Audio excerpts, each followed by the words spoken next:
Hello and welcome to another edition of the Forza Napoli podcast. I am your host, Joe Fischetti. Thank you, as always, for tuning in. The Campionato Primavera kicks off on the 16th of August. So, on today's episode, I am going to tell you everything you need to know about the Primavera ahead of the start of the new season. Now, this episode was inspired by Dan Bowen and CJ and a few others who reached out to inquire about whether I would be covering the Primavera this season. Unfortunately, I don't have the capacity to cover every single match in great detail, but I will provide the occasional update episode, starting with this one. Now, I do want to quickly shout out a couple of accounts that were very useful and helpful in preparing for this episode. Giovanili Napoli and Primavera_Napoli on Instagram are my go-to sources for anything to do with the Napoli youth system, not just the Primavera. They cover everything from the U12s all the way through U15, 16, 17, 18, and 19. So be sure to give them a follow. They were also very generous in allowing me to use their graphics for this episode. So to really understand the Primavera, I think we need to go back a few seasons. And I started following the Primavera in a bit more detail around 2019, 2020, basically when I started the podcast. And that was probably the 2020-21 season was probably the last really strong Primavera team we had before last season under coach Emanuele Cascione. That side featured a number of really strong players like Antonio Vergara, Antonio Cioffi, and Giuseppe Ambrosino, who are now very familiar faces to most Napoli fans. But there were a number of other players on that team that I really liked. Goalkeeper Hubert Idasiak, center back Davide Costanzo, fullback Benedetto Barba, midfielder Gennaro Iaccarino were all on that side that earned promotion back to Primavera Uno. The following season, they were coached by Niccolò Frustalupi. Now, if that sounds like a familiar name to you, it is because he was a longtime assistant to Walter Mazzarri. They actually started together at Pistoiese in 2002, and then they worked together at Livorno, Regina, Sampdoria, before eventually working together at Napoli. After 4 seasons together at Napoli, Frustalupi followed Mazzarri to Inter, then Watford, and then Torino before he eventually landed the coaching job with the Primavera. He also reunited with Mazzarri for a brief stint during the awful 2023-24 campaign.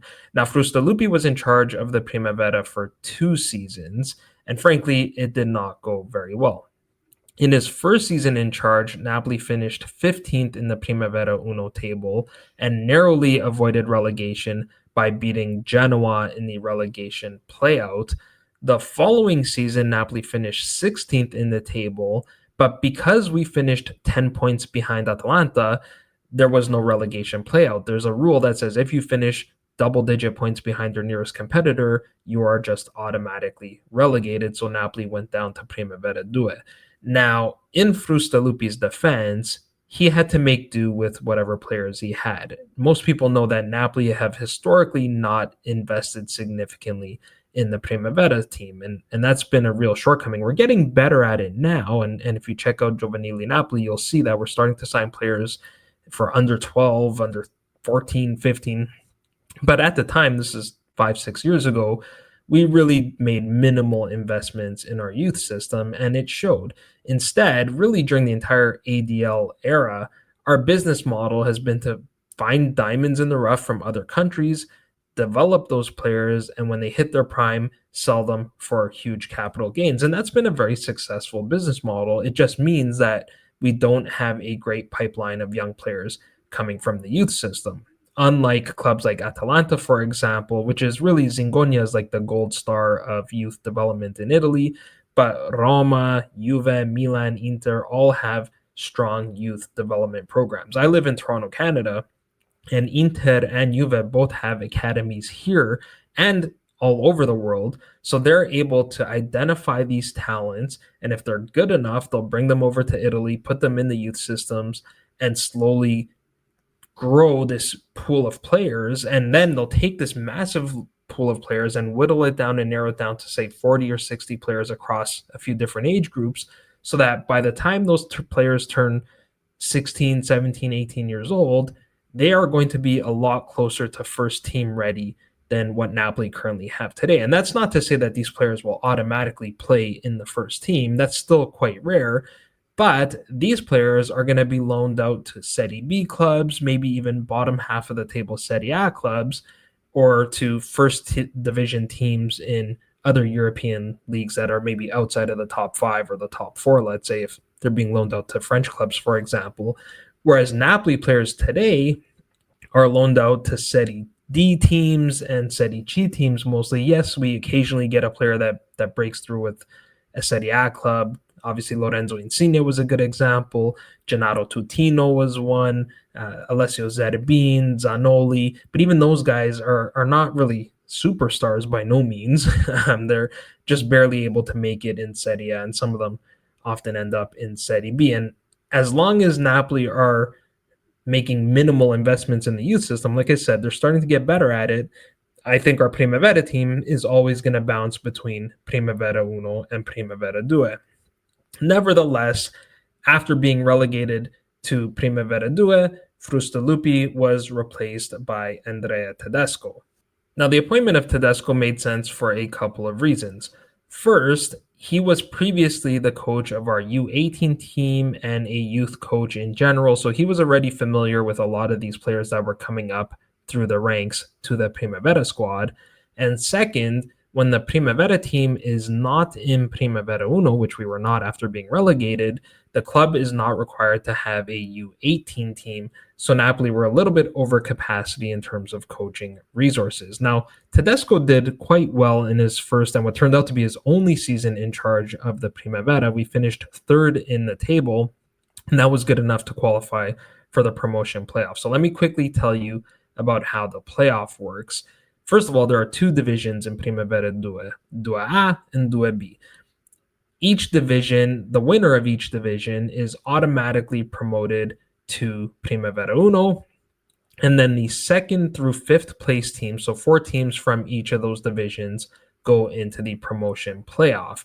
So second in Due A plays against fifth in Due B, third in Due A against fourth in Due B, and so on. And if you have 8 teams in total, that means there is a quarterfinal, a semifinal, and a final. Napoli played against Udinese in our quarterfinal, and we were eliminated in very unfortunate circumstances. The match went to penalty kicks, and we were knocked out in the 11th round. I think it was the Udinese goalkeeper that scored the winning goal for them, so Napoli remained in Primavera Uno. Now, shortly after failing to earn promotion, Tedesco departed from his role as manager. That's why it was his only season in charge, to take a role as the manager of the Albania U17 national team. And he was replaced by our current coach, Dario Rocco. Now, Rocco was born in Napoli and he worked his way through the Avellino and Benevento youth systems, so he is definitely a man of the South. And like Tedesco, in his first season in charge, he finished third in the table to qualify for the promotion playoff.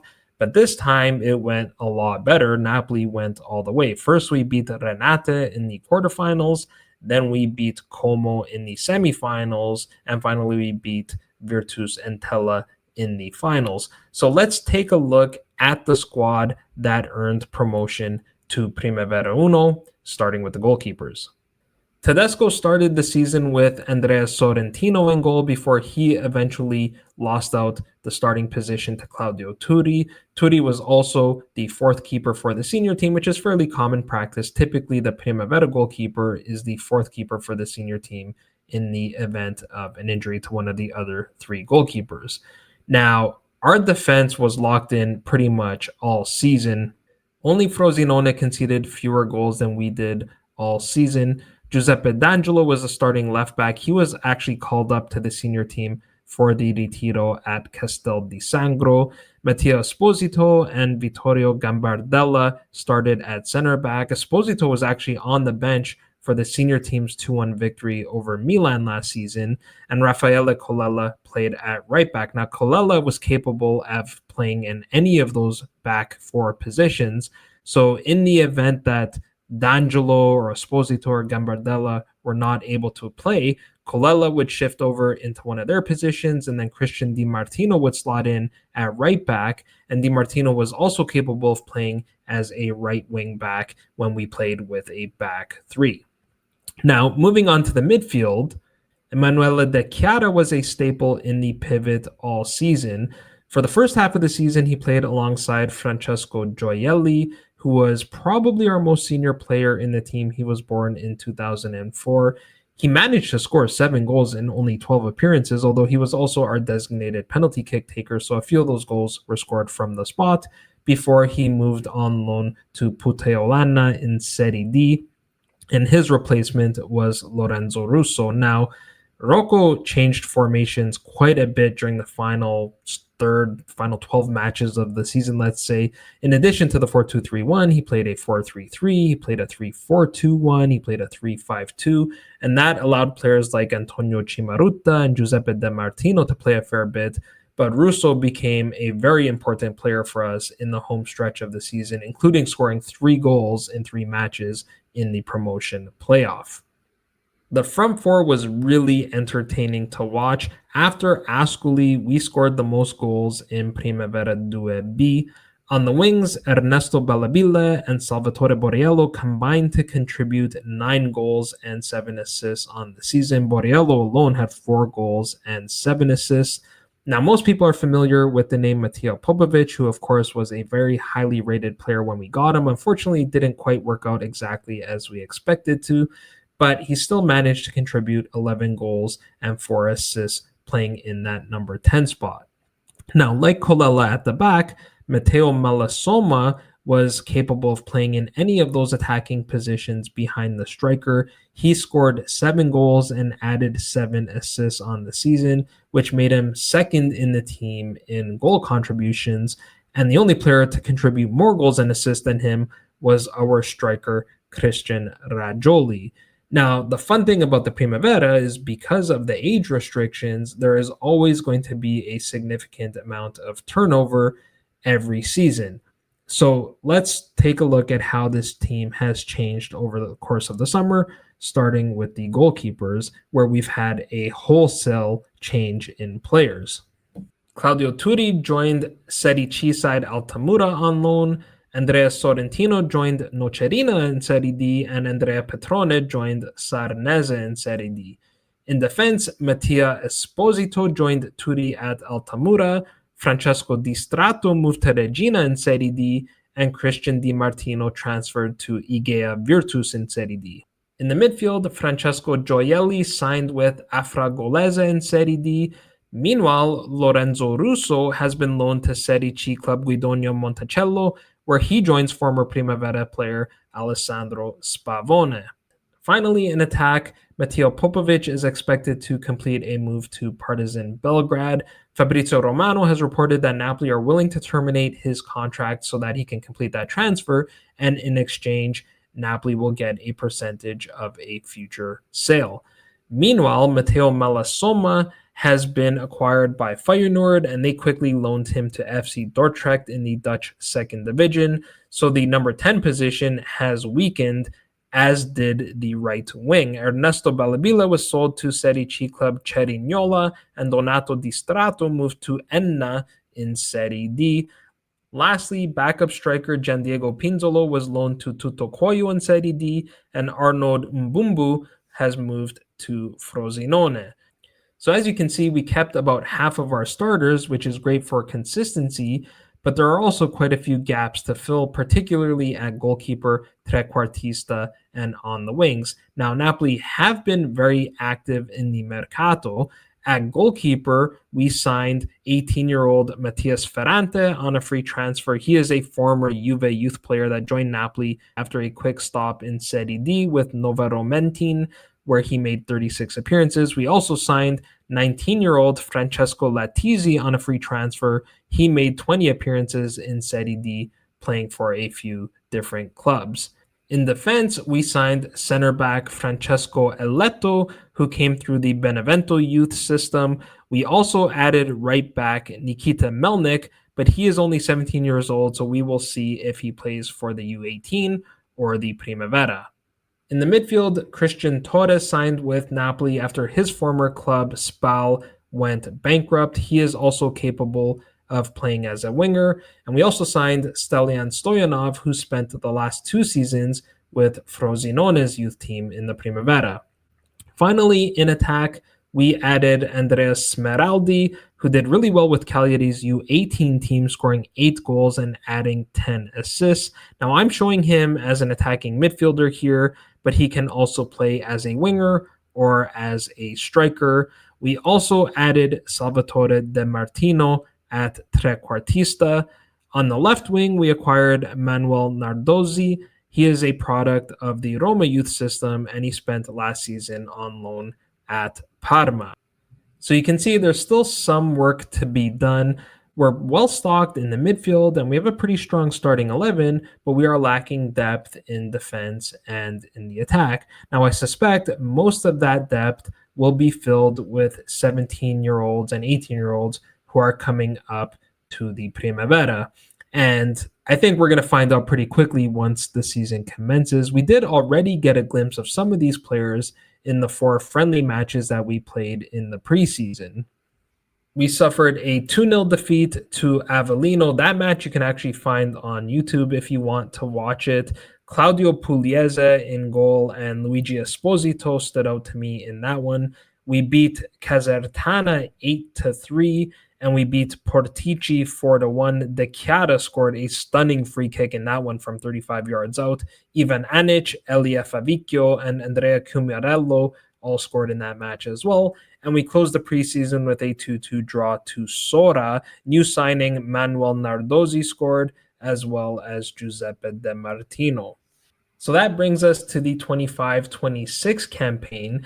The Campionato Primavera kicks off with 5 matches on Saturday, the 16th of August. The 2 early matches are Lazio Genoa and Napoli Cagliari. Now, Cagliari finished 7th in the table last season, so that will not be an easy match. And finally, if you want to watch any of the Napoli Primavera matches, you can find most, if not all of them, live on the Sport Italia app.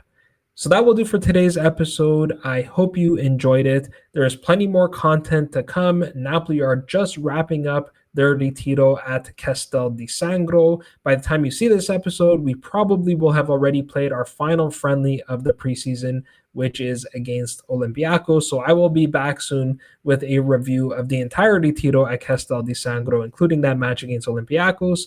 And we will look ahead to the start of the 2025-26 season. If you'd like to get a hold of me, you can do so by leaving a comment down below. Please make sure to like and subscribe if you have not done that already. You can also find me on X at Joe_Fischetti5, or pretty much on any social media platform now at Forza Napoli Pod or Forza Napoli Podcast. But I will be back soon to look ahead to next season. And until then, I'm Joe Fischetti. Forza Napoli sempre.